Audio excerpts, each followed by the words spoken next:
প্রথমে কাঁচা আম নিয়ে নিলাম এখানে হাফ কেজি। তারপর ভালো করে ধুয়ে ছিলে কুচি কুচি করে কেটে নিলাম।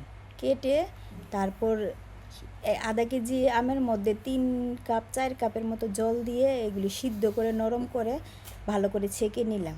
ছেঁকে শুধু জলটা নিলাম, পিওর জলটা নিয়ে তার মধ্যে একটা বলের মধ্যে বসিয়ে দিয়ে পরিমাণ মতো চিনি দিয়ে দিলাম।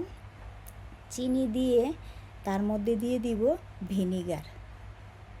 ফুটে আসলে তারপর দিয়ে দিব ভিনিগার দিলে এটা সারা বছর কোনো নষ্ট হবে না, ফ্রিজের দরকার নেই, খালিতেই রাখা যাবে।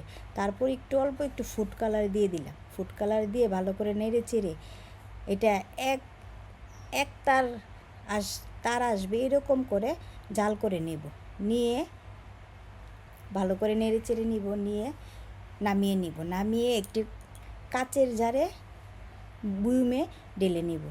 ঢেলে হয়ে গেল কাঁচা আমের জেলি। কাঁচা আমের জেলি দিয়ে পাউরুটি, রুটি সব কিছুর সাথে খেতে পারেন।